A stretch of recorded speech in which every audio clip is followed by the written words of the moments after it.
कि हमारे ब्रेन में इमोशंस की क्या गेम होती है, कैसे ये हमारे जज्बात कैसे बनते हैं। मरीज को बैठे बिठाए एकदम लगता है मेरे दिल की धड़कन तेज हो गई है, सांस रुक रही है मेरी, हाथ कांप रहे हैं, लगता है मुझे कुछ होने लगा, मैं मर जाऊंगा। ये इमोशनल उसकी एक हाइट है। Now that fear of death, गुस्सा, क्या ये हमारी नेचर का पार्ट है? आई विजिटेड जेल और वहाँ पे वो लोग जिन्होंने कत्ल किए हुए थे उनसे मैंने क्वेश्चन किए तो उनमें से मेजॉरिटी ने हमें बताया कि कोई बात ही नहीं थी किसी को मारने की। फ्रूट वाले के पास गए, फ्रूट की बुराई की, उसने आगे से बुराई की, इसने गाली दे दी, इसने छुरी उठाई, ये सब राइट ब्रेन कर रहा है। तो लेफ्ट ब्रेन जो है ना वो इन्वॉल्व नहीं हुआ। Always act, don't react. जरा सी बात होती है, अभी इशू वहाँ पे खड़ा है लेकिन उन्होंने अपने ऊपर हावी करके तो तबीयत खराब हो रही होती है, बेहोश हो रहे होते हैं, तो इस चीज को हम कंट्रोल कर सकते हैं। आपका हार्ट, उसका साइज बड़ा हो सकता है, हाइपरट्रोफी हो सकती है वेंट्रिकल्स की, that would lead to heart attacks. इसी तरह ब्रेन के अंदर हेमरेजेस हो सकती हैं, किडनीज पे, गुर्दों पे असर पड़ सकते हैं। There could be a tumour in the brain, there could be. डराने वाली बातें नहीं है। जब भी हमें लगे कि ये एंजाइटी की वजह से नहीं हो रहा, हम इन्वेस्टिगेट डिटेल में जरूर करते हैं। अक्सर लोगों का नीचे वाला होंठ बहुत ज्यादा ऐसे लगेगा जैसे कपकपाहट सी आ रही है, आंख भड़कना स्टार्ट कर देती है। 3-4 बड़े इंपॉर्टेंट फैक्टर्स हैं। पहला फैक्टर तो हमारे दिमाग में मुख्तलिफ किस्म के जज्बात कैसे बनते हैं, ये इमोशंस क्या हैं, किस तरह ब्रेन इन इमोशंस को डील करता है। बहुत सारे लोगों को अक्सर बहुत ज़्यादा गुस्सा आता है। ये गुस्सा क्या चीज़ है और ये किस तरह हमारी बॉडी के डिफरेंट ऑर्गन्स को तबाह कर देता है। हमें अक्सर पैनिक अटैक्स होते हैं, एंग्जाइटी होती है, स्ट्रेस होता है, डिप्रेशन होता है, लेकिन क्या आप जानते हैं कि इस सारे प्रोसेस में आपके दिमाग का क्या रोल होता है और ये किस तरह आपकी मेंटल हेल्थ को और फिजिकल हेल्थ को ख़राब करता है। तो आज के इस पॉडकास्ट में हम डॉक्टर खालिद जमील से, जो कि न्यूरोलॉजिस्ट है और दिमाग को पिछले 35 साल से डील कर रहे हैं, उनसे ये जानेंगे कि हम अपने इमोशंस को किस तरह कंट्रोल कर सकते हैं और इन इमोशंस की वजह से हम खुद को कैसे मुख्तलिफ बीमारियों से बचा सकते हैं। तो इस एपिसोड को एंड तक लाजमी देखें। Doctor Khalid Jamil, big B, आज हमारे साथ फिर से हमारे सेट पे मौजूद है। हेल्थ के एक नए टॉपिक पे बात करेंगे। आज का जो हमारा टॉपिक है वो हम इमोशंस पे बात करेंगे कि हमारे ब्रेन में इमोशंस की क्या गेम होती है, कैसे ये हमारे जज्बात कैसे बनते हैं। वो मोहब्बत का भी हो सकता है, वो गुस्से का भी हो सकता है, वो बेचैनी का भी हो सकता है। तो ये दिमाग में ऐसे क्या चेंजेस हो रहे होते हैं कि हम डिफरेंट इमोशंस में हर टाइम इन्वॉल्व रहते हैं। देखिए, बहुत ही प्रिसाइसली मैं आपको बताता हूँ कि हमारे ब्रेन में जिस तरह कॉग्निशन का एक हिस्सा है, कॉग्निशन से मतलब होता है हमारा लॉजिक का एक ब्रेन का हिस्सा है, इसी तरह हमारे इमोशंस का एक बहुत बड़ा हिस्सा है। और ये जो इमोशन का हिस्सा है इसको हम लिम्बिक सिस्टम कहते हैं। और ये आमतौर पे इसके जो स्ट्रक्चर्स होते हैं वो हमारे ब्रेन का जो टेम्पोरल लोब होता है उसके अराउंड या उसमें होते हैं। अब इसमें मैं अगर मेडिकल टर्मिनोलॉजी इस्तेमाल करूँ तो वो तो समझ नहीं आएगी, लेकिन फिर भी एक मैगडला है, एक न्यूक्लिया एक सेट है, फिर इसी तरह इसके अंदर हिप्पोकैम्पस है जो हमारा यादाश्त का है, हाइपोथैलेमस है, फिर हमारा एक ब्रेन का हिस्सा है जो इसको मॉनिटर करता है, और वगैरह वगैरह इस तरह करके। अब मैं एक छोटी सी आपको मिसाल दूंगा और उस मिसाल से आपको पता चलेगा कि ब्रेन का इमोशन सिस्टम कैसे काम करता है। मिसाल के तौर पे आपने कोई सांप देख लिया। अब आपने जब सांप देखा तो आपको फौरन यही पता लगेगा ना कि मुझे काट लेगा ये, तो आप डर जाओगे। जब आप डरोगे तो आपके ब्रेन के अंदर मैगडला एक ऐसी चीज़ है जो घंटी बजाना शुरू कर देगी, this something wrong, this something wrong, this something wrong. अच्छा, ये सांप भी हो सकता है, ये कॉकरोच भी हो सकता है, ये कोई खबर भी हो सकती है, बाहर कोई धमाका भी हो सकता है, रात को कोई सरसराहट भी होती है। So anything that bothers your brain, मैगडला एक अलार्म क्लॉक की तरह ना वो शोर मचाना शुरू कर देगा। अब जब वो शोर मचाएगा तो फिर बॉडी का एक हिस्सा है जिसे हाइपोथैलेमस कहते हैं, वो फौरी तौर पे उसे कुछ नहीं पता, उसको बस ये पता है कि कुछ होने वाला है।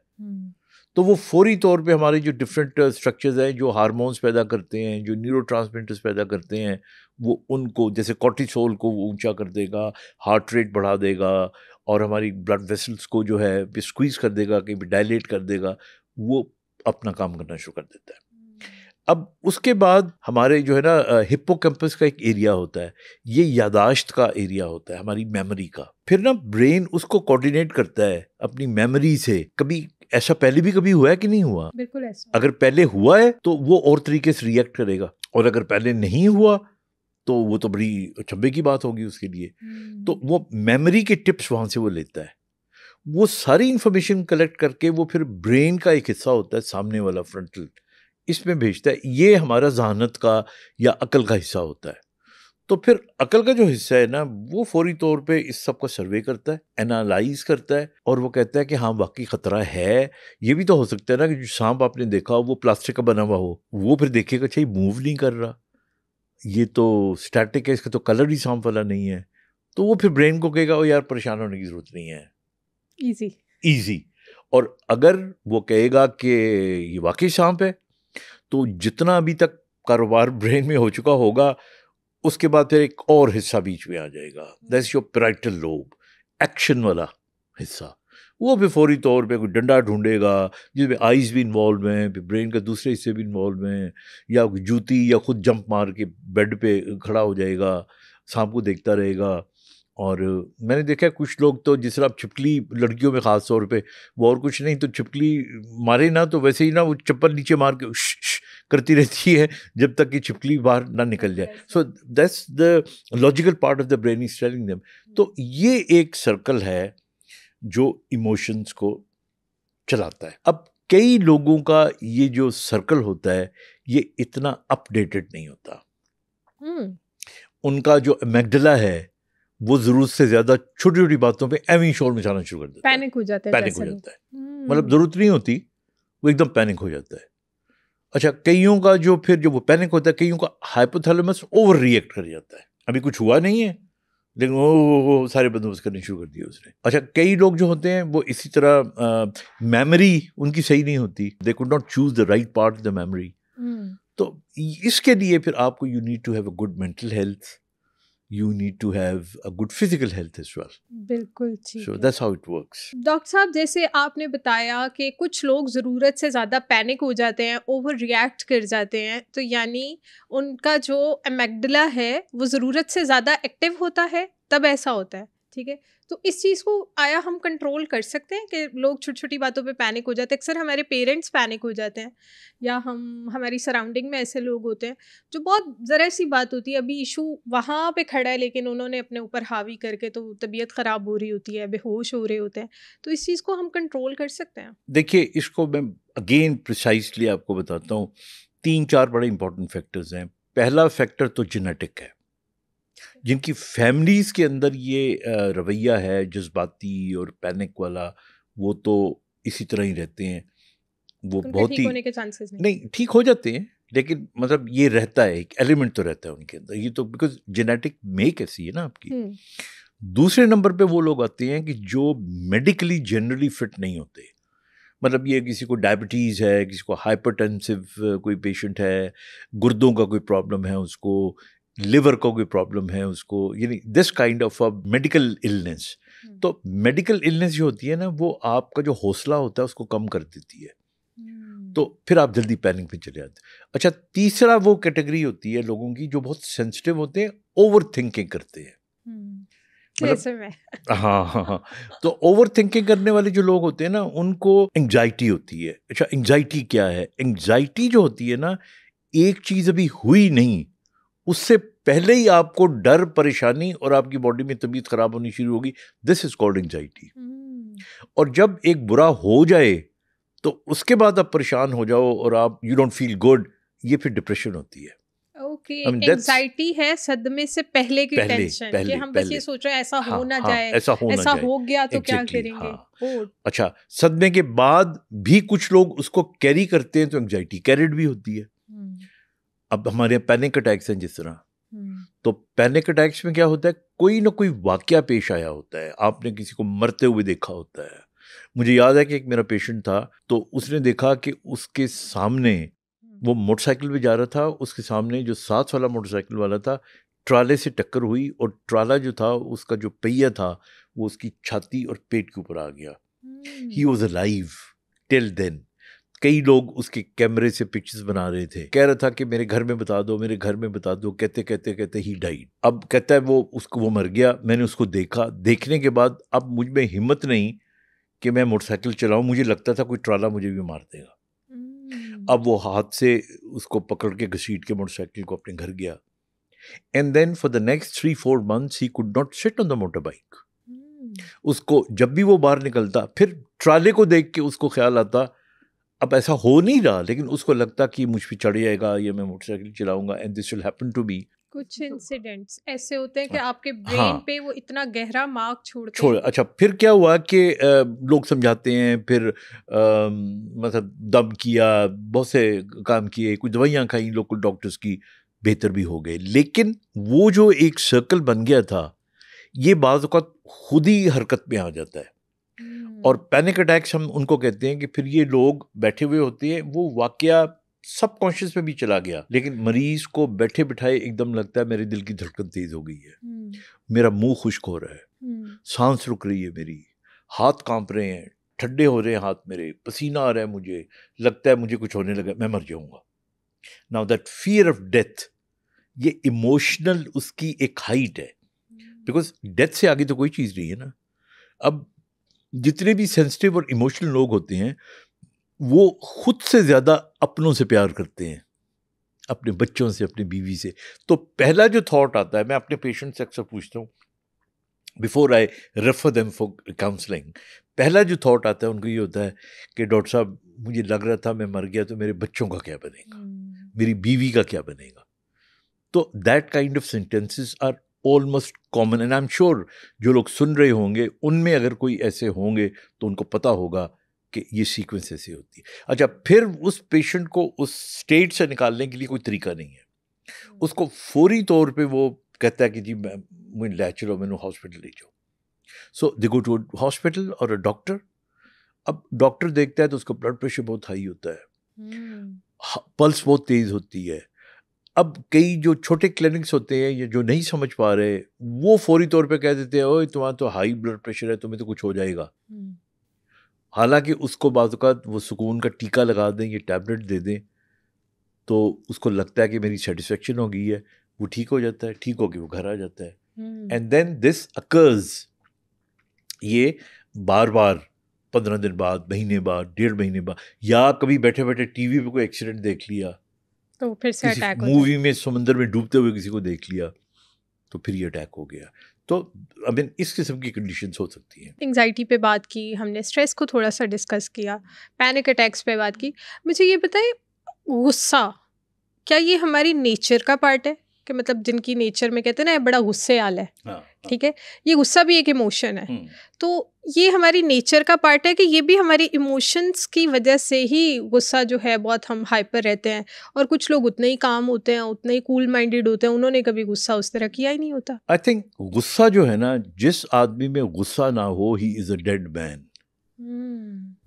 लेकिन गुस्सा एक खास लेवल से ज़्यादा हो जाना ये नुकसानदेह है।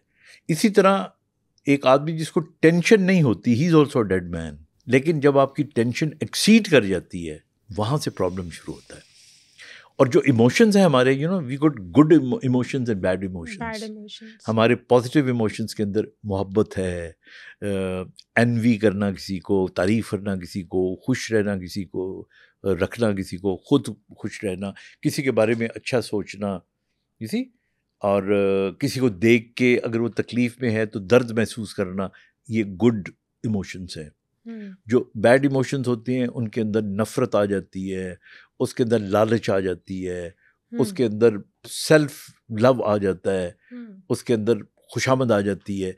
ये सारे के सारे हमारे नेगेटिव बहुत सारे हैं। अब जो आपका क्वेश्चन है कि हम इमोशंस जो हमारे हैं उनको, या गुस्से को, यानी जो कि एक इमोशन का हिस्सा है, it can be a bad emotion and it can be a good emotion. बिल्कुल। अब उसको आप कंट्रोल कैसे करें? अब इसमें देखिए, 2 बातें मैं आपको बताऊं। जब हमें कोई शख्स गुस्सा दिलाता है तो जाहिर है कोई इवेंट हुआ होगा ना, या कोई बात हुई होगी, तो सबसे पहले वो हमारे right part of the brain को टकराता है। यानी जब गुस्सा आएगा तो सबसे पहले हमारे राइट ब्रेन को उसको रिएक्ट करेगा। ओके। और राइट ब्रेन जो है ना हमारा, ये लॉजिक का नहीं है, ये थोड़ा आर्टिस्टिक है। ठीक है, ठीक है ना। इसको आपने बुरा भला कह दिया तो वो फौरी तौर पे बुरा भला जवाब दे दिया उसने। हमारे राइट ब्रेन से वो इंफॉर्मेशन लेफ्ट ब्रेन में जाने में कुछ लम्हे लगते हैं। तो अगर किसी ने कुछ कह दिया और आप 10, 15, 20 सेकंड का पॉज ले लें तो आपका गुस्से की नौयत बदल जाएगी। और इसीलिए हदीस है कि जब आपको गुस्सा आए, आप खड़े हैं तो बैठ जाए, अगर आप बैठे हुए तो खड़े हो जाए। मतलब बैठने खड़े होने से क्या फ़र्क पड़ना है, actually you are gaining time, so you gain time. तो थोड़ा सा, तो इसलिए मैं हमेशा कहता हूँ कि खुदा न खासा सड़क पे, घर पे, किसी से लेन देन में जब आपका बहस मुबाहिसा शुरू हो जाता है या कोई बदतमीजी कर देता है, silence is the best weapon. आप सुने, थोड़ा सा वेट करें, तब तक आपके राइट ब्रेन से इंफॉर्मेशन लेफ्ट में चली जाएगी, and the left brain which is logical brain will tell you this is not the way to do, this is the way to do. इस तरह आप गुस्से पे काबू पा लेते हैं, क्योंकि लेफ्ट ब्रेन लम्हों में जो है ना, वो बता देगा कि ये कर दिया तो देखो ये भी हो सकता है, ये भी। ये अक्सर मुझे याद है कि एक दफ़ा मैं अपनी कंपेन के सिलसिले में आई विजिटेड जेल, और वहाँ पे वो लोग जिन्होंने कत्ल किए हुए थे उनसे मैंने क्वेश्चन किए, तो उनमें से मेजॉरिटी ने हमें बताया कि कोई बात ही नहीं थी किसी को मारने की। फ्रूट वाले के पास गए, फ्रूट की बुराई की, उसने आगे से बुराई की, इसने गाली दे दी, उसने और बड़ी गाली दे दी, इसने छुरी उठाई, इसको मार दिया। ये सब राइट ब्रेन कर रहा है। तो लेफ्ट ब्रेन जो है ना, वो मतलब इन्वॉल्व नहीं हुआ।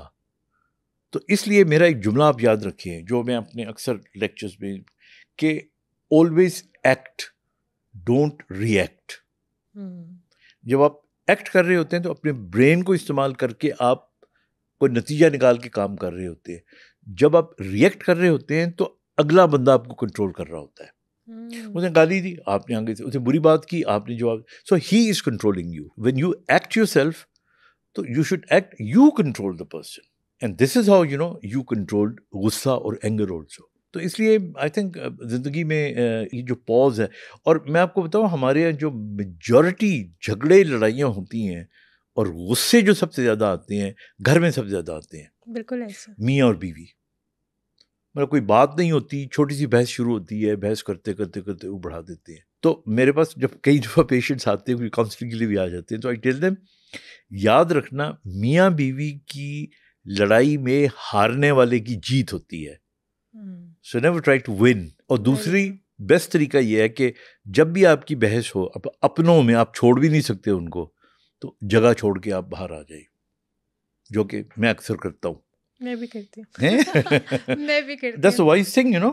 मैंने एक जगह बड़ी एक अच्छी बात पढ़ी थी कि अगर तो रिश्ता रखना है तो लड़ना कैसा, और अगर तो रिश्ता नहीं रखना तो भी लड़ना कैसा। इमोशंस, देखिए मैं आपको बताऊं, हमारे सबसे ज़्यादा फायदे और सबसे ज़्यादा नुकसान उनकी बेसिस इमोशंस होती है, क्योंकि emotions is a very very, जिस तरह एक इस किस्म की इंस्टेंट एनर्जी होती है कि और ऐसी एनर्जी कुछ भी नहीं होती। आप इमोशंस में आके बहुत बड़े बड़े काम कर जाते हो और बहुत बड़े बड़े नुकसान कर देते हो। जैसे आप बता रहे हैं, मैं वही रिलेट कर रही थी कि ये जैसे गुस्से में आके, तैश में आके हम इतना ज़्यादा नुकसान करते हैं, अपना भी और इवन दूसरों का भी। आपने देखा घरों में भी अक्सर गुस्सा आए तो हम दरवाजे मारना स्टार्ट कर देंगे, हम बर्तन तोड़ना स्टार्ट कर देते हैं, हम अपने आप को नुकसान पहुंचाना स्टार्ट कर देते हैं। अगर दूसरे पे बस नहीं चल रहा आपका, तो आप अपनी ज़ात को नुकसान पहुंचाते हो। मैं आपको एक छोटी सी मिसाल देता हूँ। अभी बिजली के बिल आते हैं। अब बिजली के जब बिल आते हैं ना, तो एक मुतवस्सित घराने के अंदर अगर 20,000 रुपये का बिल आ रहा था तो 40 का आ गया। तो अब जो वाले साहब होंगे ना, वो जब देखेंगे ना उस बिल को, तो वो फिर देख के ओए ये फिर ना आ गया, फौरी तौर पे वो डांटना शुरू कर देंगे, और तुम लोग पखे बंद नहीं रखते, तुम एसी छोड़ के चले जाते हो, तुम लाइट ही ऑफ नहीं। ऐसा ही होता है ना, शोर शराबा, गुस्सा गुस्सा गुस्सा, और उसके बाद ना एक दो बुरा भला कह कू के उसके बाद उसे रख के मैं वेखांगा कि आज तो बाद कौन बत्तियां जलाएगा, धमकी दुमकी दे के दोबारा चले जाते हैं, एंड देन ही फॉरगेट्स। बिल्कुल ऐसा। और फिर अगले महीने वही चीज रिपीट होती है, ओए ये फिर इतना ज्यादा आ गया। अब this is an emotional attitude. अब इसका जो बेहतर वर्जन है वो क्या है, वो ये है, जो अक्लमंद आदमी होगा ना, वो गुस्सा नहीं करेगा उस पर, तो खामोश हो जाएगा, वो उस बिल को देखेगा और वो दिल में सोचेगा कि ऐसे होना ही है, की करना चाहिए। अब वो क्या कर सकता है, अगर दो पोर्शन है ऊपर के, नीचे का ज़्यादा इस्तेमाल होता है, ऊपर लोग बत्तियां छोड़ के तो आ जाते हैं, वो ऊपर का एक बड़ा स्विच अलग बना लेगा जिसको ऑफ कर दिया करेगा। कोई इम्कान ही नहीं रहेगा उसको। और इस किस्म के वो स्टेप्स ले लेगा और नतीजा ये निकलेगा, he will act, he will not react. Time लिया, सोचा, राइट से लेफ्ट ब्रेन में चीज़ गई, उसने लॉजिक्स दी, उसने कंक्लूड किया, एग्जीक्यूट किया और फिर उसने। अच्छा, एक और चीज़ मैं आपको बताऊं जो कि मैं बहुत ज़्यादा बताता हूँ लोगों को, आप जब भी कोई काम करें ना, उसको बिगिनिंग से पहले उसका एंड या कॉन्सिक्वेंसेस का सोचा करें। हम ये नहीं करते, हम बहुत से काम शुरू कर देते हैं, हमें पता ही नहीं होता वी विल एंड अप। मसलन आपको झगड़ा हो गया किसी से, अब देखिए सड़क पे आप जा रहे हैं, हल्की सी गाड़ी लग गई। अभी इसकी रिसेंट मिसाल आपको मैं देता हूँ, कराची का कोई शख्स है, उसने मर्सिडीज गाड़ी थी उसकी, तो मोटरसाइकिल ने हल्का सा उसको मार दिया और उसके बाद वो तैश में आ गया। तैश में आने के बाद वो गाड़ी में अपने गार्ड्स को बुलाया उसने, फिर उस आदमी को थप्पड़ मारने शुरू किए, उसकी बहन माफिया मांग रही थी, पता नहीं आपने देखा कि नहीं देखा, इट ऑल हैपेंड, ये 2-3 दिन पहले की बात है। अब वो बहुत बड़ा आदमी, ये सोशल मीडिया पे आ गया, सोशल मीडिया पे आया तो उसको गिरफ्तार किया, गिरफ्तार करने के बाद उसको जेल में बंद किया। जब उसको थाने लेके जा रहे थे, कचहरी लेके जा रहे थे अदालत में, तो पब्लिक गालियाँ दे रही थी उसको, कई थप्पड़ मारने की कोशिश कर रहे थे। तो अब आप देखें उसकी इतनी सी जो उस वक्त बरवक्त ना अहली थी या गुस्सा था, नतीजे के तौर पे कितना लंबा उसके कॉन्सिक्वेंसेस बने। बिल्कुल ऐसे। इसी तरह आप कोई काम करते हैं, अब सड़क के ऊपर अगेन, अब मैं अपनी आपको मिसाल देता हूँ, मेरा अल्लाह ना करे कभी छोटा मोटा है ना नुकसान, अब मैं क्या करूँगा? अब मैं उसको कहूँ नहीं मेरी गाड़ी ठीक करा के दो, वो कहेगा मेरी वर्कशॉप पे जाओ, I will waste another 3 hours or 2 days or 3 days. So I just forego that, you know. अगर मेरी गलती थी, मैं आराम से माफ़ी मांग लेता हूँ। I never hesitate. दुनिया में आप अगर सुखी रहना चाहते हैं तो 3 चीज़ें याद रखें। नंबर 1, माफ़ी मांगना और माफ़ करना सीखें। माफ़ी मांगने से कभी आप छोटे नहीं होते और माफ़ करने से हमेशा आप बड़े हो जाते हैं। और दूसरी इंपॉर्टेंट चीज़ है सब्र। थोड़ा सा तबीयत के अंदर सब्र पैदा करें।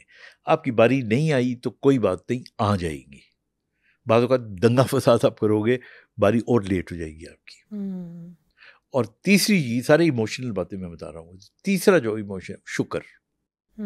What ever you get, be very happy. मैं अभी देखिए आपके सामने ऐनक पहन के मुझे अच्छा नहीं लग रहा था, मैंने आपसे पूछा, कैमरामैन से पूछा, मैं बैठे बिठाए 1.5 साल पहले मेरी आंख ज़ाया हो गई। अच्छा, आज ये मैंने चश्मा इसलिए पहना है, अब ये ग्लेयर बहुत ज़्यादा पड़ रहा है, मेरी ये भी इतनी आंख ठीक नहीं है, तो आज मैं बहुत तकलीफ़ हो रही थी, तो मैंने कहा कि मैं चलो पहन लेता हूँ, शो की शो बन जाएगी और और कैमरे का पे और मैं आज फील कंफर्टेबल, यू नो। तो मैं इस बात पे कभी भी परेशान नहीं हुआ कि मेरी अब एक आंख रह गई है, लेकिन मैं इस बात पे हमेशा शुक्र अदा करता हूँ अल्लाह का कि ये बच गई है। माशाल्लाह। I can see you, I can see my beautiful children, I can see my wife, I can see my friends, I can see people I love, I can see the trees, I can see the beauty the of sky, nature. I can see the mountains, I can see the sea. तो कितनी खूबसूरत दुनिया ये है। तो ठीक है, मुझे नज़र आ रही है, ये मेरा शुक्र है। And you see, that gives me a lot of power and strength. मैं चलते हुए धक्के पड़ रहे होते हैं, सहारे ले रहा होता हूँ। आपने देखा पहले ये फासला में व्हील चेयर पे आया करता था, अब नहीं आते। अब मैं, because I felt very comfortable. माशाल्लाह। तो जिस दिन तबीयत ख़राब हो तो मैं ले लेता हूँ। मैं व्हील चेयर पे भी बैठूँ तो मुझे कभी बुरा नहीं लगता। मैं अवॉइड करता हूँ कि मैं जितनी टांगों में दम है, आंखें देख सकती हैं, ये सारे इमोशंस हैं ना। और मैं आपको बताऊँ, मेरी जो ताकत है वो फिजिकल ताकत से ज़्यादा emotionally I don't know, but I don't want to claim it, लेकिन मेरे दोस्त या सारे मुझे जानते हैं, दे नो कि मैं इमोशनली ना बड़ा कंपोज्ड होता हूँ। नहीं, ये तो बहुत ज़बरदस्त बात है और सब आपकी तरह के नहीं है। मतलब आपकी जो इमोशनल कैपेबिलिटी है वो इतनी स्ट्रॉन्ग है, इतनी मेंटेन है कि कुछ भी आपसे चला जाए ना, तो लेकिन जो है आप उस पर शुक्र अदा करते हैं, विच इज़ वेरी गुड। और हम चाहते हैं कि ये ऑडियंस हमारी सीखे। नेक्स्ट क्वेश्चन मेरा आपसे ये है कि इमोशंस पे हमने बात की है, गुस्सा, एंगर, खुशी, एंग्जाइटी, इन सब की वजह से हमारी हेल्थ किस तरह डिस्टर्ब हो रही होती है? क्या क्या प्रॉब्लम्स, क्या क्या कॉम्प्लिकेशंस हमारी बॉडी में आ सकती? देखिए, इसकी तो बहुत लंबी लिस्ट है, लेकिन मैं आपको 3-4 मोटी मोटी बातें बता रहा हूँ। पहली बात तो अक्सर कई पेशेंट्स आके जब मुझे कहते हैं ना कि हमारे हाथ कांपते हैं, ये याद रखिएगा जो भी लोग सुन रहे हैं, तो मैंने देखा है 80% उसकी वजह जो होती है ना वो एंग्जाइटी होती है। या एंग्जाइटी होती है या थायराइड में थायरोक्सिन ज़्यादा होती है, वो भी एंग्जाइटी कर रही होती है। हमारा T3 T4 जो है, तो एंग्जाइटी इसकी कॉज होती है। तो एक तो ये बड़ी अलामत है। अच्छा, फिर आपने देखा होगा हमारे यहाँ, और जब एंग्जाइटी ज़्यादा होती है, आप लोगों के सामने आते हैं, आपने चाय और पिर्च पकड़ी होती है कप, तो वो शेक करना शुरू कर देता है। इसी तरह आप किसी के सामने जाते हैं तो यू फील नर्वस, तो ये सारे एंग्जाइटी एक तो ये कॉज कर रही होती है। दूसरा, जो लोग जिन्होंने महसूस किया होगा, हमारे चेहरे पे ट्विचिंग बाज़ औक़ात एंग्जाइटी की वजह से होती है। यानी हमारा ये जगह यूं कर सकता है, हमारी आंख यूं कर सकती है। There could be something like a hemifacial spasm, जो कि बीमारी स्पैज़म नहीं होता लेकिन वो ट्विचिंग हो रही होती है, वो एंग्जाइटी की वजह से हो सकती है। फिर एंग्जाइटी की वजह से हमारे माइग्रेन शुरू हो सकते हैं। उसकी जो सर का दर्द होता है, उसकी एक कॉज एंग्जाइटी एंड स्ट्रेस होती है। फिर उसके बाद आप आ जाए, एंग्जाइटी जब बहुत ज़्यादा बढ़ जाती है तो बैलेंस आपका ख़राब हो जाता है। यादाश्त आपकी, हमारे यहाँ जो यंग लड़के लड़कियाँ आके कहते हैं ना कि डॉक्टर साहब मेरी यादाश्त ख़राब हो रही है, तो इस उम्र में कोई डिमेंशियास तो नहीं होते ना, कोई ब्रेन सुकड़ तो नहीं गया होता ना। इस एज के अंदर जो मेन बड़ी कॉज होती है वो एंग्जाइटी होती है, because your brain is not capable to restore or store those new informations. Your brain is all the time worried. He is worried about your body. Something might not happen. ये ना हो जाए, ये ना हो जाए।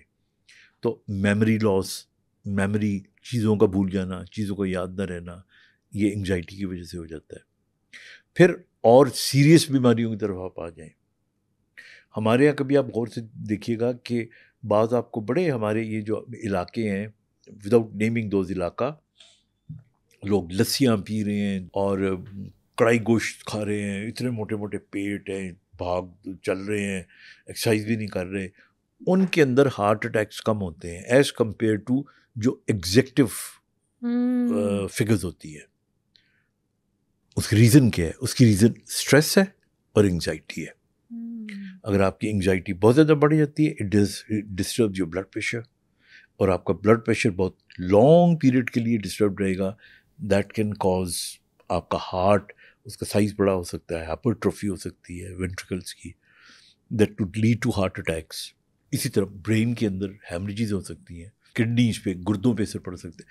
तो एंग्जाइटी के बेशुमार मैनिफेस्टेशंस हैं, लेकिन जो कॉमनेस्ट हर वक्त हम देखते हैं ना, वो मैंने आपको बता दिया, या हाथ कांपते हैं, या ट्विचिंग होती है, यादाश्त की कमी होती है। इनको फिर प्रॉपरली डील करना चाहिए। तो ये जिनके एंग्जाइटी की वजह से हाथ कांपते हैं, तो उन्हें फिर उस टाइम पे क्या करना चाहिए? वो किस तरह अपनी एंग्जाइटी को कंट्रोल करें, अपने इमोशंस को सेटबैक करें कि जहाँ पे वो पीसफुल रह सकें? देखिए, इसके फिर बहुत से तरीके हैं। इनमें सबसे पहला तो ये मैं कहूँगा कि अपनी 8 घंटे की नींद पूरी करें, क्योंकि 8 घंटे की नींद पूरी करने के बाद आपके ब्रेन बॉडी को बहुत सी रिपेयर कर चुका होता है, तो you will be good. Number 2, इन लोगों से आप ज़रूर पूछिए, हम जैसों से भी, पानी कम तो नहीं पीते। अगर आपकी, हमारी बॉडी का मोर देन 70% इज़ वाटर, और पानी की अगर आपको डिहाइड्रेशन होगी तो बहुत सारे इश्यूज आ सकते हैं, जिसमें नर्वसनेस भी है, हाइपोटेंशन है, ब्लड प्रेशर का कम होना, वो भी एंग्जाइटी कॉज कर सकता है। 2 चीज़ें हो गई। अच्छा, तीसरा, हम लोग जो है ना बहुत ज़्यादा ये जंक फूड की तरफ चले गए हैं। We are not taking raw form में वेजिटेबल, जैसे खीरे हो गए, मूली हो गई, गाजर हो गई, सेब हो गया, चुकंदर हो गया, पपीता हो गया, ये खाते ही नहीं है। हमें अगर बहुत ज़्यादा शौक होगा खाने का तो गर्मियों में आम खा लेंगे, केला is very good, no doubt about it, थोड़ा मोटा करता है, ड्राई फ्रूट्स हो गए सारे, ये सारी चीज़ें खुराक का वो हिस्सा है दैट इम्प्रूव्स योर इम्यूनिटी। तो एक तो ये हो गया कि मेडिकली अपने आप को स्ट्रॉन्ग करें। दूसरा, देखिए, आपका जितना अल्लाह मियाँ पे यकीन होगा, अल्लाह ताला पे यकीन होगा, अपनी ज़ात पे यकीन होगा, और आपको ये पता होगा कि इस दुनिया में जो होना है वो होना ही है, मैं सिर्फ तदबीर कर सकता हूँ, तो फिर आपको वो जो एक वसवसा और खौफ होता है ना, वो कम हो जाएगा, और कम होना चाहिए। और ये जो मैंने एक दो बातें की है ना, कि आप कोई काम करने से पहले कॉन्सिक्वेंसेस का सोच लिया करें, तो आपका ब्रेन कम से कम अवेयर तो हो जाएगा ना कि ये हो सकता है, ये मैं करूं या ना करूं। लेकिन आपके क्वेश्चन का जो डायरेक्ट जवाब है कि अगर इमरजेंसी के अंदर बहुत ज़्यादा एंग्जाइटी हो रही हो तो क्या करें। नंबर 1, यख ठंडा पानी जो होता है ना, फ्रिज से निकालें या बर्फ़ की डलियाँ बीच में डाल के 3-4 घूंट पी लें आप। जब वो पिएंगे तो आपकी एक नर्व होती है, वो स्टिमुलेट होगी, वो आपको कूल डाउन करेगी, आपका पैरासिम्पैथेटिक सिस्टम इन प्लेस आएगा and you will feel relaxed. एक इसका ये तरीका है। दूसरा, एक दफ़ा हम पहले प्रोग्राम में बता चुके हैं कि जैसे तयम्मुम करते हैं ना, तो उस वक्त आप अपने कानों में 4-5 दफ़ा उंगलियां डाल के फिर इसको खींचे और 5 तक काउंट करें और 3 या 4 दफ़ा मसा करें। I mean this is the best way you can relax. और तीसरा जो तरीका है, हमारे यहाँ एक बड़ा अजीब सा कॉन्सेप्ट है कि जी एंग्जाइटी है, प्रॉब्लम है, असी दवाई नहीं खानी। ओ बाबा, दवाई अगर ज़रूरत है तो खाओ ना, फिर उसको टेपर ऑफ कर लो। और फिर इसके अलावा काउंसलिंग का बड़ा इम्पोर्टेंट रोल है हमारे यहाँ। मैं आज भी किसी को समझा रहा था सुबह, हमारे यहाँ देखिए काउंसलिंग में जिस तरह बच्चों को घर वाले डील करते हैं, बड़ा फ़र्क है। हमें हर वक्त लोगों को ना तनकीद या लोगों को नसीहत नहीं करनी चाहिए। लोग ज़्यादा नसीहतें सुन के जब आप कहते हो ना कि नहीं यार तुम ऐਵੇਂ परेशान हो रहे, वो ऐਵੇਂ ही परेशान नहीं हो रहा। अगर कोई परेशान हो रहा है तो उसके पीछे वजह होगी। तो आप जब बहुत से लोगों को नसीहतें अर्ज करते रहते हैं, जैसे माँ बाप होते हैं बच्चों को कि ओए तुम्हारा ध्यान ठीक नहीं है, तुम सही बैठते नहीं हो, तुम ये हर वक्त फ़ोन पे लगे रहते हो, तुम वक्त पे सोते नहीं हो, ये बातें जब आप करते हैं ना तो बच्चा बजाय बेहतर होने की ढीठ हो जाता है। इसी तरह जब कोई एंग्जाइटी का शिकार पेशेंट होता है तो उसको आप ये कहो ना, मतलब उसको उस वक्त आपकी ना एम्पैथी की ज़रूरत है। उसको एम्पैथी की ज़रूरत है। आप यार ये कोई मसला है, देखो फलाना इतना परेशान है, वो इतना ज़बरदस्त है, वो इतना स्ट्रॉन्ग, हम उसको ना हरकुलिस की मिसालें देना शुरू करें। I mean that's wrong. उसके लेवल पे आप आएँ, उसके प्रॉब्लम को अपना प्रॉब्लम समझें, उससे मोहब्बत का आप इजहार करें, ही शुड ट्रस्ट यू, और फिर अपना कोई इशू हो उससे मिलता जुलता शेयर करें उसके साथ। दैट इज़ हाउ आप काउंसलिंग करें। और अगर बहुत ज़्यादा ज़रूरत हो तो then you go to a proper psychologist. तो ये जो ट्विचिंग होती है, कभी यहाँ से शिवरिंग स्टार्ट हो जाती है, अक्सर लोगों का नीचे वाला होंठ बहुत ज़्यादा ऐसे लगेगा जैसे कपकपाहट सी आ रही है, आंख भड़कना स्टार्ट कर देती है, इससे क्या कर सकते हैं? और ये कौन सी चेंजिंग ऐसी आ रही होती है हमारे फेस पे कि ये इस तरह का प्रॉब्लम स्टार्ट हो जाता है? देखिए ये बहुत सी वजूहत हो सकती है। मैंने कहा कि इसमें ज़्यादातर जो है ना, से अबाउट 80% 70% वो तो एंग्जाइटी की वजह से होते हैं, वरना ये ट्विचिंग और ये इसका बाज़ औक़ात इसको डिस्काइनीजिया कहते हैं। मैं आपको वाक़या सुनाता हूँ एक छोटा सा। एक दफ़ा क्या हुआ कि मैं म्यो हॉस्पिटल में पेशेंट देख रहा था, तो बहुत सारे पेशेंट थे। तो आम तौर पे आपने देखा यंग और ऐसे बैकग्राउंड से आते हैं कि हम बस देखा उनको, तो एक बहुत ही पढ़ी लिखी तमीज़दार बड़ी उम्र की खातून आई, मेरी तरह उन्होंने भी काला चश्मा पहना हुआ। तो मैंने दिल में सोचा कि मैं इनको पहले चेक कर लेता हूँ, ताकि ये पढ़ी लिखी लग रही हैं तो औरत भी हैं तो क्यों वेट करें। तो मैं कहा आप आएँ, आपको मैं पहले चेक कर लूँ। तो कह लेंगे नहीं, मुझे एंड में चेक कीजिएगा। अब वो मैं बैठ गया, देखता रहा पेशेंट को। जब एंड में सारे पेशेंट ख़त्म हो गए तो वो मेरे सामने बैठी हुई थी, तो इसी तरह बिल्कुल ना उन्होंने चश्मा यूं किया, और यूं करके ना तो मुझे लगा जैसे उन्होंने मुझे आंख मारी है, क्योंकि उनकी आंख ट्विच किया ना, फिर यूं कर लिया उन्होंने। कहेंगे ये मेरी बीमारी है, और आप देखें कि मैं प्रोफेसर हूँ एक यूनिवर्सिटी में, मैं नाम नहीं ले रहा, तो ये मेरी आईज में ट्विचिंग होती है। तो आप सोचें कि मैं तो किसी दुकानदार के पास तो ख़रीद नहीं सकती कोई चीज़, और मैं काला चश्मा पहन के रखती हूँ बिकॉज़ दूसरे में नज़र आता है। तो घर में मेहमान आए होते हैं या कहीं मैं जाऊँ, मैं बात करूँ साथ में, लगता है मैं आंखें मार रही हूँ। So I am living in hell. अब ये जो था ना, ये दिस कॉल्ड डिस्काइनीजियाज होते हैं ये। इसकी कॉज एंग्जाइटी नहीं होती, इसकी जो कॉज होती है वो न्यूरोलॉजिकल हो सकती है। तो इसके अंदर फिर बहुत से तरीके हैं। मैं तो वैसे जनरली बोटॉक्स लगाता हूँ। So what we do is, और उनको भी मैंने बोटॉक्स लगाया था एंड शी इम्प्रूव्ड। बहुत से मरीजों को नहीं फ़र्क पड़ता उससे। फिर इसमें कुछ टेक्निक्स होती हैं। कुछ लोग अगर उनको ये प्रॉब्लम है और सुन रहे हैं तो उनको पता होगा, कई लोगों को जब बहुत ज़्यादा ये ट्विचिंग होती है तो अपना एक उंगलियां रख लेते हैं, इसी ट्विचिंग कम हो जाती है उनकी।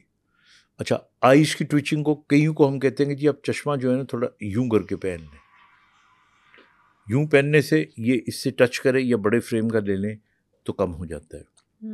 But they always normally we go for a complete neurological investigation, जिसके अंदर उनका clinical examination, their MRIs and even PET scans जो भी हो सकता है। और अगर ज़रूरत पड़े तो then we have to do some surgical interventions. तो ये न्यूरोलॉजिकल क्या डेफिशिएंसीज हो रही होती हैं, क्या प्रॉब्लम्स फेस कर रहे होते हैं कि जो ट्विचिंग स्टार्ट हो जाती है? नहीं, इसके अंदर जो है ना डिस्काइनीजिया की बहुत सी कॉजेज है। बाज दवाइयों की वजह से डिस्काइनियाज हो सकते हैं, तो हिस्ट्री में हम उनको रोक देते हैं। फिर इसी तरह ब्रेन के अंदर बाज़-औक़ात देयर कुड बी क्लॉट, जिसे आप ज़ुबान में कहते हैं, there could be a tumour in the brain, there could be so many things. डराने वाली बातें नहीं हैं, लेकिन हो कुछ भी सकता है। लेकिन जब भी हमें लगे कि ये एंग्जाइटी की वजह से नहीं हो रहा, हम इन्वेस्टिगेट डिटेल में ज़रूर करते हैं। कुछ भी आपकी बॉडी में अगर अनयूजुअल हो रहा है तो आप उसको फ़ौरन से पहले इन्वेस्टिगेट कर लें, ये आपको किसी लॉन्ग टर्म नुकसान से बचा सकता है। मुझे ये बताइएगा कि ये जो डिफरेंट न्यूरोट्रांसमीटर्स होते हैं, जैसे डोपामाइन हो गया, सेरोटोनिन हो गया, ये किस तरह से हमारी ब्रेन में जनरेट होते हैं और इससे हमारी बॉडी में क्या इफ़ेक्ट होता है? देखिए, हमारे यहाँ ना एक आम लफ्ज़ इस्तेमाल किया जाता है, लव हार्मोन्स, या कुछ लोग, हालांकि इनमें सब हार्मोन्स नहीं हैं, कुछ न्यूरोट्रांसमीटर्स होते हैं।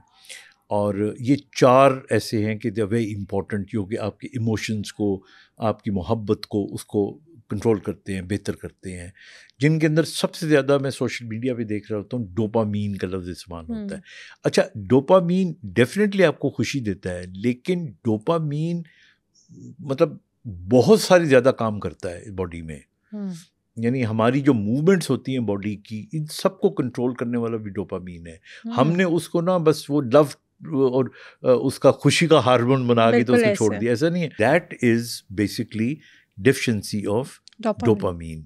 That's a whole disease, will discuss someday. अच्छा, लेकिन डोपामीन जो है प्राइमरीली, ये जब आपको आप ये समझे रिवॉर्ड मिले ना जिंदगी में, तब डोपामीन निकलता है। अब रिवॉर्ड कहाँ कहाँ मिलता है? मिसाल के तौर पे आपके बच्चे ने अच्छे नंबर लिए, उसको स्टार मिला, अब वो star is a reward, he is very happy. कोई बच्चा या बड़ा जीत कर आया, शाबाश दी, उसको रिवॉर्ड मिला। मैं हमेशा जो मर्द होते हैं, जो शोहर होते हैं, उनको कहता हूँ, आपकी बीवी ने अच्छा खाना पकाया, कपड़े पहने, भले आपको बहुत ज़्यादा अच्छे ना भी लग रहे हो, आपने तारीफ़ की, oh you are looking so good, you are looking gorgeous, ये उसको रिवॉर्ड मिला, डोपामीन निकला, वो खुश हो गई। मैं तो कहता हूँ दिन में 4 दफ़ा ये जो खुशी के डोपामीन, ये ज़रूर अपनों को, जिनसे आप प्यार करते हो, देने चाहिए। यू सी, तो दिस हाउ। अच्छा, एक और मैं नई चीज़ बताऊँ जो हो सकता है अभी उस तरह बात ना की हो। आप बड़े हैरान होंगे, हमारी जो बड़े होटल्स हैं, रेस्टोरेंट्स, उनमें आप खाना खाने जाए ना, तो वो बाज़ औक़ात आपको कुछ चीज़ें कॉम्प्लीमेंट्री जूसेस देते हैं, बिल्कुल देते या बाज़ औक़ात आपको ना वो शहद दे देंगे, साथ में टोस्ट रख देंगे, डबल रोटी के, ब्रेड के, तो आप खाना ऑर्डर करने से पहले वो मंचिंग करते हैं। बिल्कुल ऐसा। अब वो वैसे ही नहीं कर रहे होते। वो उस वक्त जब आप लेते हो तो आपका डोपामीन बढ़ रहा होता है, आप खुश हो रहे होते हो, आप खुश होके ज़्यादा ऑर्डर देते हो। और खाने के बाद जब आपको स्वीट डिश दी जाती है तो और ज़्यादा आप खुश हो जाते हो, और फिर आप कहते हो ओ खाना बहुत अच्छा था यहाँ का। सो ये पूरी एक साइंस है, हाउ उसको डोपामीन को ही एक्सप्लॉइट करते हैं। और सबसे ज़्यादा डोपामीन को ये शाबाश और तारीफ़ की एक्सप्लॉइटेशन के अंदर, I don't mind saying it, हमारे यहाँ ये फ़ोन्स के ऊपर लड़के जब कम्युनिकेट करते हैं लड़कियों के साथ, वो उनकी तारीफ़ें और उस पर, तो that is one area maximum. Dopamine तब ज़्यादा आ रहा है। फ़ोन के ऊपर डोपामिन कब आता है? ये आपने थोड़ी देर पहले हम ऑफ द रिकॉर्ड बात हो रही थी ना कि बार बार हम फ़ोन देख रहे होते हैं, हमें ओसीडी हुआ होता है। वो ओसीडी भी नहीं है बल्कि वो एक नशा है, क्योंकि हमने कोई पोस्ट की ना तो 2 अच्छे कमेंट्स आ गए, थंब आ गया, डोपामिन बढ़ गया। फिर हमें पूरे दिन में डोपामिन की आदत पड़ जाती है। फिर जब नहीं मिलता तो हम उदास हो जाते हैं, परेशान हो जाते हैं। So that's what, when somebody loves you, somebody gives you शाबाश, reward, dopamine. अब आ जाएं सेरोटोनिन की तरफ। सेरोटोनिन का मतलब है when you do something for somebody. अब बिल्कुल उसका ऑपोजिट फर्क हो गया। यानी आपने किसी बुजुर्ग को घर में दवाइयाँ दे दी, आपने उसके जूते उतार लिए, लेके भागना नहीं है, जूसे उसके मतलब खिदमत में, खिदमत में आप मैं you see all my life till my father was alive, और he died at an age of 93 and 3 years ago. तो कभी हमारी तरफ आते तो I always used, मैं उनके जूते ज़रूर उतारा करता था। और वो उनको तो पता नहीं, उनको डोपामीन मिल रहा होता था और मुझे सेरोटोनिन। मैं इतना I used to feel contented कि मैंने पूरे दिन का मार्का आज मार लिया है। माशाल्लाह। अच्छा, अम्मी मेरी जो थी वो भी हयात नहीं है अब, तो उनके बालों पे जो रंग है वो मैं लगा दिया करता था। तो मुझे देखता ना कि वाइट हो रहे हैं, सो आई यूज्ड टू टेल अम्मी ने कहना की ज़रूरत है, तो मैं कहता नहीं। तो this kind of thing, you no, आप किसी को रास्ता बता दें, आप आई डोंट वांट टू से, बट जो चैरिटी करते हैं दिल से, अगर आप चैरिटी करें, किसी की मदद कर दें।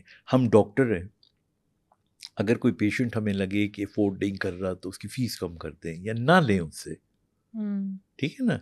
मुझे याद है कोविड के अंदर मैं किया करता था कि लोगों का बुरा हाल था, रेडियाँ थी, गाहक थी, तो मैं उस रेडी पे जाया करता था जिस पे कोई नहीं होता था, ताकि उसको लगे कि कोई गाहक आया है। एंड बल्कि मेरी किताब आप पढ़ें जो तीसरा जन्म, तो उसके अंदर मैं कुछ वाक़यात लिखे हैं, तो उसमें मैंने लिखा है कि मैं जब अब भी फल वाले से कोई फल ख़रीदता हूँ तो मैं उससे कभी रेट्स नहीं तय करता। मैं उसको कहता हूँ कि तुम अपनी मर्ज़ी का फल डाल दो और जितने पैसे होते हैं मैं दे देता हूँ। मुझे पता होता है कि वो पैसे ज़्यादा चार्ज कर रहा है, मुझे पता होता है कि फल भी शायद सही ना डाले, लेकिन ये जो सौदा है घाटे का, ये मैं जानबूझ के करता हूँ, क्योंकि मुझे पता है सारा दिन उसको लोगों ने रेट्स ऊपर नीचे करा के उल्टी सीधी बातें करनी होती होंगी। आज वो दिल ही दिल में समझ रहा होगा कि चलो एक बंदा तो आया जिन्होंने मैं लूट लिया, तो कितना की लूट लेगा, 100 200 300 रुपये। तो अगर मेरी वजह से उसको ये खुशी मिल गई तो I feel contented, you know. ये सेरोटोनिन है जो मैंने। और अगर आप मुझसे पूछें इन दोनों में क्या फ़र्क है, डोपामीन आर्जी खुशी का नाम है और सेरोटोनिन दायमी खुशी का नाम है। तीसरे नंबर पे जो इम्पोर्टेंट है वो एंडोर्फिन्स हैं। एंडोर्फिन्स जो है ना, ये आपको आती हैं एक्सरसाइज करने से, स्पोर्ट्स करने से, कह के मारने से, पुराने दोस्तों में बैठे, मतलब दिस व्हाट आई डू, हफ्ते में एक का दफ़ा I make sure, you know, कि कोई ऐसी पुरानी बात किसी दोस्त, कुछ आपके दोस्त होते हैं जो कह के मारते भी हैं और आपको भी मजबूर करते हैं, यू फील हैप्पी। आप जिम जाएं, वॉक करें, टेबल टेनिस करें। मुझे याद है घर में पूल टेबल रखा हुआ था पहले मैंने, तो मैं सुबह सवेरे दफ्तर जाने से पहले, यू नो, पूल टेबल पे जाके तो एक गेम खेला करता था। तो वो मैं अपने ड्राइवर के साथ खेला करता था, जिसको मुझसे कम आती थी। तो एक तो मेरी एक्सरसाइज थोड़ी सी उससे हो जाती, क्योंकि वैसे मैं चल के कर नहीं सकता, मेरी एंडोर्फिन्स बेहतर हो जाती थी। ऊपर से मैं उसको, ज़ाहिर है अच्छा खेलता था, उसको हरा दिया करता था, तो डोपामीन भी बढ़ जाता था। So I used to go with a very good mood to my hospital, और मैं बड़े अच्छे मूड में मरीजों को देखना, काम करना। तो this is life. And last thing is oxytocin, ये हार्मोन है। ऑक्सीटोनिन। हाँ, ये जो है ना, ये आपको हग करने से होता है, गले लगाने से। और आप देखिए, आपको बच्चा रो रहा होता है तो माँ जब गले से लगाती है तो चुप हो जाता है। आप, अब ये ईद आ रही है, अब आप देखें, यानी इसकी आप साइंस देखें कि ईद के अंदर हम गले मिलते हैं। ये जो गले मिलना होता है ना, we exchange love. It is so important. कोई थका हुआ है, कोई हारा हुआ है, वो आपके कंधे पे सर रख ले या आपसे बगलगीर हो जाए, that gives you lot of strength and happiness. तो ये भी बहुत ज़रूरी है। ये मतलब मोहब्बत का भी वो है, I mean that creates love between husband and wife, that creates love between friends and तो ये 4 जो हैं मैंने हल्के हल्के बताए हैं आपको, they are very essential for a good life and to have good emotions in your life and for good mental health. Oh yes. And physical health also. Wow, very nice. अच्छा, जो हम ये बहुत ज़्यादा सोशल मीडिया यूज़ करते हैं, हम all time reels देख रहे हैं और वो हमें ये भी नहीं पता होता कि हमने कितना अपना टाइम ज़ाया कर दिया, 2-2 3-3 घंटे बस हम ऐसे ऐसे स्क्रॉल डाउन कर रहे हैं और रील्स देख रहे हैं। तो इससे भी हम अपने डिफरेंट इमोशंस को जनरेट करते हैं या हमारी मेंटल हेल्थ पे कोई इफ़ेक्ट आता है? हम ये सारे जो होते हैं ना, यूजलेसली कर रहे होते हैं, अम्यूज़ हो रहे होते हैं या वक्त को ज़ाया कर रहे होते हैं। आई थिंक अगर आप इसको एक सलीके से करें तो there is no harm, it's a very good thing, you no.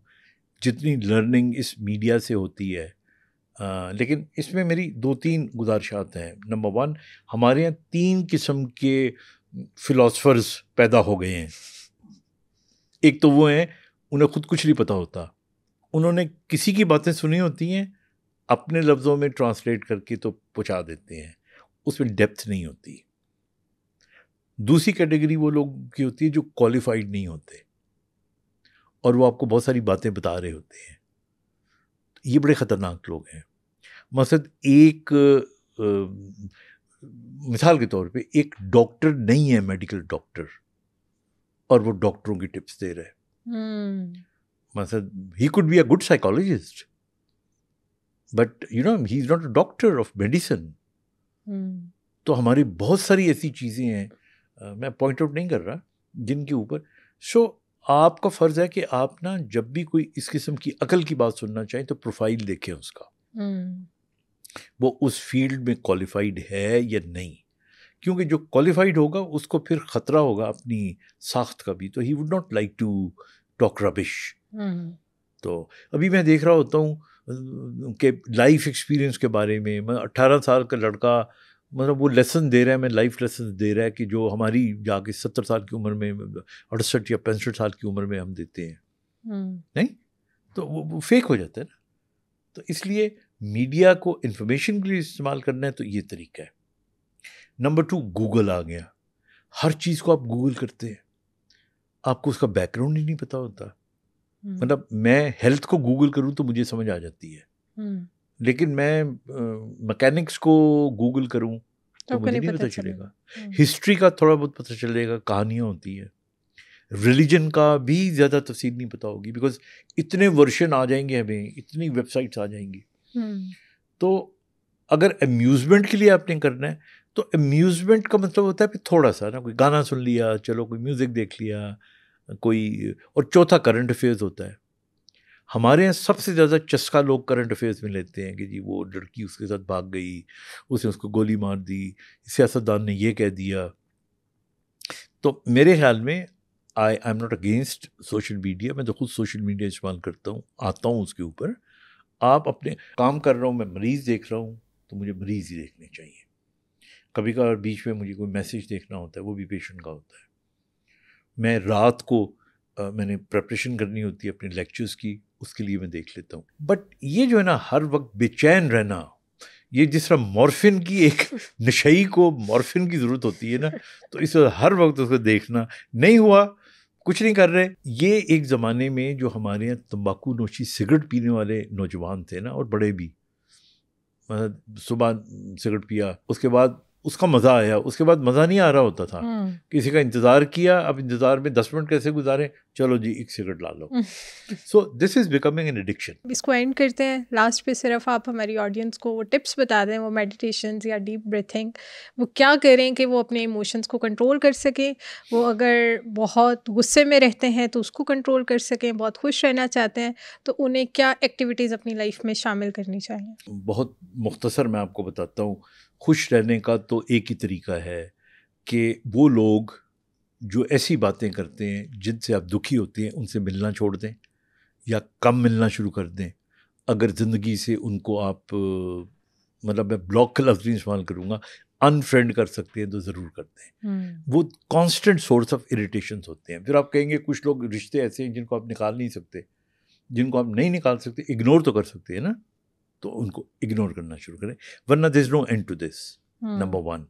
Number 2, अपनी मैं ऑलरेडी हम बात कर चुके हैं हेल्थ को कैसे बेहतर करना है, और मेडिटेशन थोड़ा सा करना शुरू करें, because you know breathing exercises and meditation that makes you very strong. और ब्रीदिंग एक्सरसाइजेज का मैं आपको तरीका एक बताता हूँ। I mean there are many ways. आप गूगल करके देख लें, आप यूट्यूब पे चले जाएं तो बहुत सारे आपको मिल जाएंगे। हर आदमी का अपना तरीका होता है। So what I believe is आप दोनों हाथ अपने पेट पे रखें और छोटे छोटे सांस लें। पहले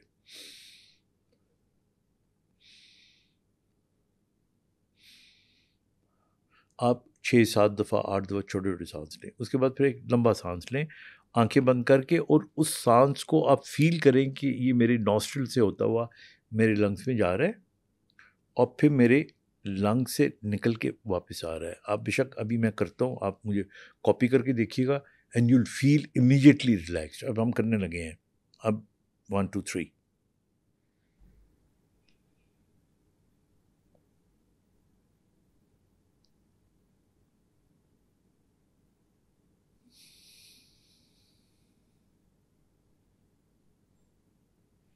That's it.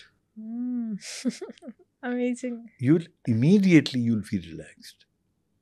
आप करके देखिए, आप एक आध दफ़ा करके देखिएगा। I mean, जरूर। It definitely.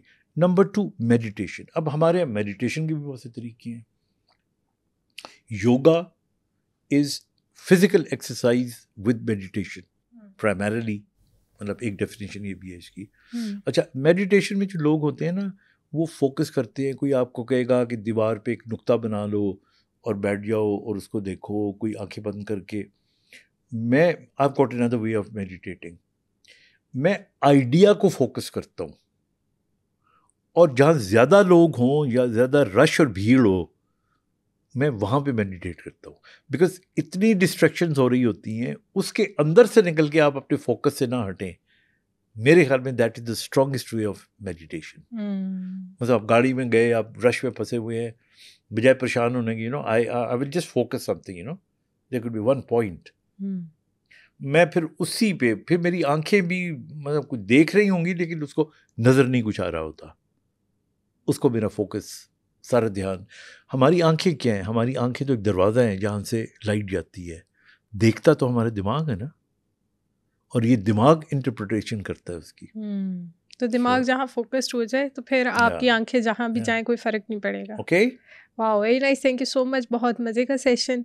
इंशाल्लाह नेक्स्ट वीक एक नए हेल्थ के टॉपिक के साथ मिलते हैं। Thank you. आई होप कि इस एपिसोड ने आपको काफ़ी हेल्प आउट किया होगा कि आप अपने मुख्तलिफ जज्बात को किस तरह कंट्रोल कर सकते हैं। इसी से रिलेटेड अगर आपका कोई भी और सवाल है तो आप हमें कॉमेंट सेक्शन में बता सकते हैं। मैं बहुत ही मेहनत और रिसर्च के बाद डिफरेंट डॉक्टर्स के साथ हेल्थ वाइज कॉन्टेंट बनाती हूँ। अगर आपको मेरा कॉन्टेंट वैल्यूएबल लगता है तो सुनो पॉडकास्ट हेल्थ को सब्सक्राइब करें।